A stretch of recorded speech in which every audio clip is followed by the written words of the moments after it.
ಚಿಟಿಕೆ ಹೊಡೆದಷ್ಟು ಸುಲಭದಲ್ಲಿ ಬಾಯಿ ನೀರೂರಿಸುವಂಥ ಪಾನಿಪುರಿಯನ್ನು ಏನು ಇಂಗ್ರೀಡಿಯೆಂಟ್ಸ್ ಮನೆಯಲ್ಲಿದೆ ಅದನ್ನೇ ಯೂಸ್ ಮಾಡ್ಕೊಂಡು ಮಾಡಬೇಕಾ? ಈ ವಿಡಿಯೋ ಪೂರ್ತಿಯಾಗಿ ನೋಡಿ. ಹಲೋ ನಮಸ್ತೆ, ಹೇಗಿದ್ರಲ್ಲ? ಪಾನಿಪುರಿ ತಿನ್ನಬೇಕು ಅಂತ ಆಸೆ ಆಗ್ತಿದೆಯಾ? ಟೆನ್ಷನ್ನೇ ಬೇಡ. ಮನೇಲಿ ಏನು ಇಂಗ್ರೀಡಿಯೆಂಟ್ಸ್ ಇದೆಯೋ ಅದನ್ನೇ ಯೂಸ್ ಮಾಡಿಕೊಂಡು ಫಟಾಫಟ್ ಅಂತ ಪಾನಿಪುರಿ ಮಾಡುವಂಥ ಸುಲಭದ ರೆಸಿಪಿನ ಇವತ್ತಿನ ವೀಡಿಯೋದಲ್ಲಿ ಹೇಳ್ಕೊಡ್ತಾ ಇದ್ದೀನಿ. ರೆಸಿಪಿ ನೋಡಿ ಟ್ರೈ ಮಾಡಿ ನನಗೆ ನಿಮ್ಮ ಫೀಡ್ಬ್ಯಾಕ್ನ ತಿಳಿಸಿ. ಥ್ಯಾಂಕ್ಸ್ ಎಲ್ರಿಗೂ. ನಾವು ಪೂರಿ ಮಾಡೋದಕ್ಕಿಂತ ಮುಂಚೆ ಸ್ವಲ್ಪ ನೆನೆ ಹಾಕಿದ ಬಟಾಣಿ ಮತ್ತು ಒಂದು ಆಲೂಗಡ್ಡೆನ ಬೇಯಿಸಿ ರೆಡಿ ಇಟ್ಕೊಳ್ಳಿ. ಅದು ನಮಗೆ ಮಸಾಲಕ್ಕೆ ಬೇಕಾಗುತ್ತೆ. ಇವಾಗ ಮೊದಲಿಗೆ ಪೂರಿನ ಮಾಡ್ಕೊಳ್ಳೋಣ.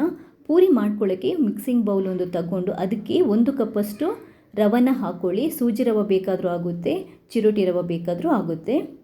ಅದಾದ ನಂತರ 2 ಟೇಬಲ್ ಸ್ಪೂನಷ್ಟು ಮೈದಾ ಹಿಟ್ಟನ್ನು ಹಾಕ್ಕೊಳ್ಳಿ. 2 ಟೇಬಲ್ ಸ್ಪೂನಷ್ಟು ಕುಕ್ಕಿಂಗ್ ಆಯಿಲನ್ನು ಹಾಕ್ಕೊಂಡು ಫಸ್ಟ್ ಹಿಟ್ಟನ್ನು ಕೈಯಿಂದ ನೀಟಾಗಿ ಕಲಿಸ್ಕೊಂಡು ಒದ್ದೆ ಮಾಡಿಕೊಳ್ಳಿ. ಇದಾದ ನಂತರ 1/4 ಕಪ್ಪಷ್ಟು ಬಿಸಿ ನೀರನ್ನು ಹಾಕ್ಕೋಬೇಕು. ಉಗುರು ಬೆಚ್ಚಗಿಂತ ಸ್ವಲ್ಪ ಜಾಸ್ತಿ ಬಿಸಿ ನೀರಿರಬೇಕು. ಬಿಸಿ ನೀರನ್ನು ಹಾಕ್ಕೊಂಡು ಹಿಟ್ಟನ್ನು ಚೆನ್ನಾಗಿ ಮಿಕ್ಸ್ ಮಾಡಿಕೊಂಡು ಕಲಿಸ್ಕೊಂಡು ನಾದ್ಕೋಬೇಕು.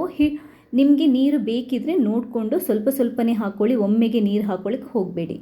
ಹಿಟ್ಟು ಈ ಹದಕ್ಕೆ ಬರೋ ತನಕ ಚೆನ್ನಾಗಿ ಕಲಿಸ್ಬಿಟ್ಟು 1-2 5 ನಿಮಿಷ ಟೈಮ್ ಬಿಟ್ಬಿಡೋಣ. 5 ನಿಮಿಷ ಆದ ನಂತರ ಹಿಟ್ಟು ಸ್ವಲ್ಪ ಮೆದುವಾಗಿರುತ್ತೆ. ಇವಾಗ ಸಾಫ್ಟಾಗಿ ನಾವು ಉಂಡೆನ ಮಾಡಿಕೊಂಡು ಪೂರಿನ ಮಾಡ್ಕೋಬೋದು. ಹಿಟ್ಟು ಕಲಿಸುವಾಗ ನೆನಪಿಟ್ಕೊಳ್ಳಿ, ಯಾವುದೇ ಕಾರಣಕ್ಕೆ ಜಾಸ್ತಿ ನೀರು ಹಾಕೋಬೇಡಿ, ತುಂಬ ತೆಳುವಾಗಿ ಕಲಿಸ್ಕೋಬೇಡಿ. ಇವಾಗ ಚಿಕ್ಕ ಚಿಕ್ಕ ಉಂಡೆನ ಮಾಡ್ಕೋಬೇಕು. ತುಂಬ ದೊಡ್ಡದಲ್ಲ, ಪೂರಿಗಿಂತಲೂ ಚಿಕ್ಕ ಉಂಡೆನ ಮಾಡಿಕೊಂಡು ನಾವು ಪಾನಿಪುರಿಗೆ ಬೇಕಾಗಿರುವಂಥ ಪೂರಿಯನ್ನು ಲಟ್ಟಿಸ್ಕೋಬೇಕಾಗುತ್ತೆ.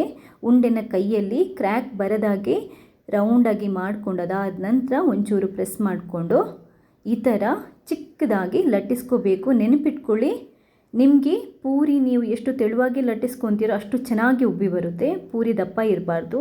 ಈ ಹದಕ್ಕೆ ಈ ಸೈಜ್ಗೆ ಸಾಕು. ನೋಡಿದ್ರಲ್ಲ, ಇಷ್ಟೇ. ತೆಳುವಾಗಿದ್ದಷ್ಟು ಪೂರಿ ಬೇಗನೆ ಉಬ್ಬಿ ಬರುತ್ತೆ. ಎಲ್ಲ ಉಂಡೆನ ರೆಡಿ ಮಾಡಿಕೊಂಡು ಪೂರಿನ ಲಟ್ಟಿಸ್ಕೊಂಡು ಇಟ್ಕೊಳ್ಳಿ.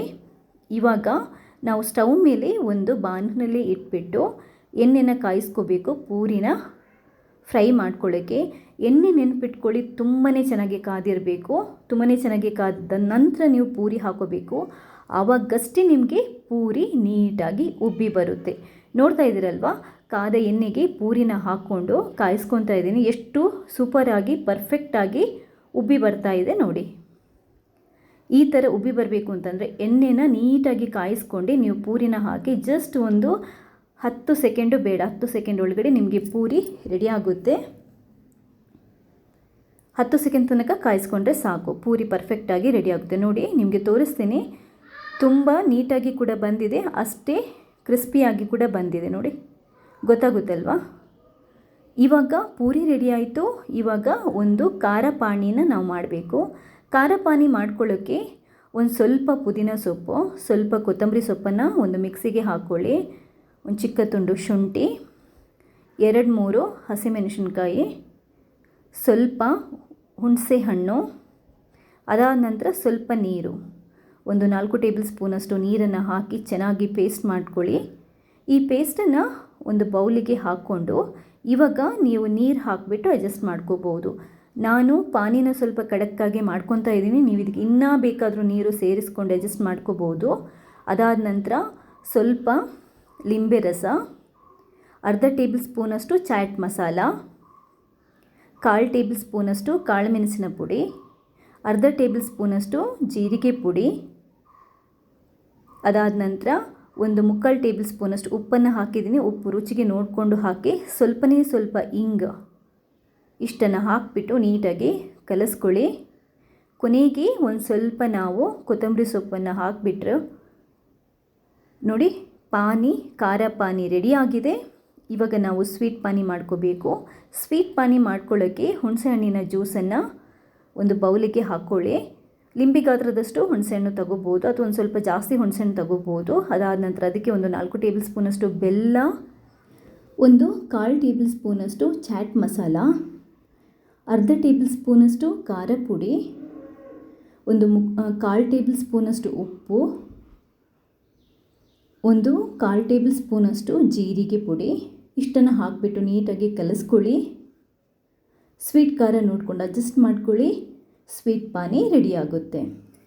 ಇವಾಗ ಮಸಾಲ ಮಾಡಲಿಕ್ಕೆ ಬೇಯಿಸಿರುವಂತಹ ಬಟಾಣಿನ ನಾನು ಒಂದು ಸ್ವಲ್ಪ ಗ್ರೈಂಡ್ ಮಾಡ್ಕೊಂಡು ಇಟ್ಕೊಂಡಿದ್ದೀನಿ. ಅದಾದ ನಂತರ ಬೇಯಿಸಿರುವ ಆಲೂಗಡ್ಡೆನ ಸ್ಮ್ಯಾಶ್ ಮಾಡಿ ಹಾಕ್ಕೊತಾ ಇದ್ದೀನಿ. ಒಂದು ನೀರುಳ್ಳಿ ಕಟ್ ಮಾಡ್ಕೊಂಡು ಹಾಕ್ಕೊಳ್ಳಿ. ಒಂದು ಅರ್ಧ ಟೇಬಲ್ ಸ್ಪೂನಷ್ಟು ಖಾರ ಪುಡಿ, ಅರ್ಧ ಟೇಬಲ್ ಸ್ಪೂನಷ್ಟು ಜೀರಿಗೆ ಪುಡಿ, ಅರ್ಧ ಟೇಬಲ್ ಸ್ಪೂನಷ್ಟು ಕೊತ್ತಂಬರಿ ಪುಡಿ, ಒಂದು 1/4 ಟೇಬಲ್ ಸ್ಪೂನಷ್ಟು ಇಂಗು, ಅದಾದ ನಂತರ ಒಂದು ಅರ್ಧ ಟೇಬಲ್ ಸ್ಪೂನಷ್ಟು ಉಪ್ಪು, ಕೊತ್ತಂಬರಿ ಸೊಪ್ಪು ಇಷ್ಟನ್ನು ಹಾಕ್ಕೊಂಡು ನೀಟಾಗಿ ಕೈಯಲ್ಲಿ ಕಲಿಸ್ಕೊಂಡು ಮಸಾಲನ ರೆಡಿ ಮಾಡ್ಕೊಳ್ಳಿ. ಇಷ್ಟೇ, ಮಸಾಲ ರೆಡಿಯಾಗಿದೆ. ಇವಾಗ ನೋಡಿ, ಪೂರಿ ರೆಡಿಯಾಗಿದೆ, ಪಾನಿ ಖಾರ ಪಾನಿ ರೆಡಿಯಾಗಿದೆ, ಸ್ವೀಟ್ ಪಾನಿ ರೆಡಿಯಾಗಿದೆ. ಹಾಗೆಯೇ ನಮಗೆ ಪಾನಿಪುರಿಗೆ ಬೇಕಾಗಿರುವಂತಹ ಮಸಾಲ ಕೂಡ ರೆಡಿಯಾಗಿದೆ. ಇನ್ನೇನಿಲ್ಲ, ಪಾನಿಪುರಿನ ತಿನ್ನೋದಷ್ಟೇ ಬಾಕಿ. ಈ ಥರ ಮಿಡ್ಲಲ್ಲಿ ನೀವು ಇದನ್ನ ಕ್ರ್ಯಾಕ್ ಮಾಡಿಕೊಂಡು ಅದಕ್ಕೆ ಮಸಾಲನ ಹಾಕ್ಕೊಂಡು ಪಾನಿಗೆ, ಖಾರ ಪಾನಿಗೆ ಮತ್ತು ಸ್ವೀಟ್ ಪಾನಿಗೆ ಮುಳುಗಿಸಿ ತಿಂತಾ ಇದ್ದರೆ ಅಬ್ಬಾ, ಅದರ ಮಜಾನೇ ಬೇರೆ. ನೋಡ್ತಾ ಇದ್ರೇ ಬಾಯಲ್ಲಿ ನೀರು ಬರುತ್ತೆ. ಸಖತ್ ಯಮ್ಮಿಯಾಗಿ ಬಂದಿದೆ, ಸಖತ್ ರುಚಿಯಾಗಿ ಬಂದಿದೆ, ಸಖತ್ ಈಸಿಯಾಗಿರುವಂಥ ರೆಸಿಪಿ ಕೂಡ ಹೌದು. ಮನೇಲಿ ಏನು ಇಂಗ್ರೀಡಿಯೆಂಟ್ಸ್ ಇದೆ ಅದನ್ನೇ ಯೂಸ್ ಮಾಡ್ಕೊಂಡು ಮಾಡ್ಬೋದು.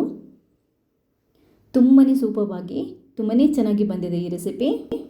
ಈ ರೆಸಿಪಿ ನಿಮಗೆಲ್ರಿಗೂ ಇಷ್ಟ ಆದರೆ ಲೈಕ್ ಮಾಡಿ, ಹಾಗೆಯೇ ಶೇರ್ ಮಾಡಲಿಕ್ಕೆ ಮರಿಬೇಡಿ.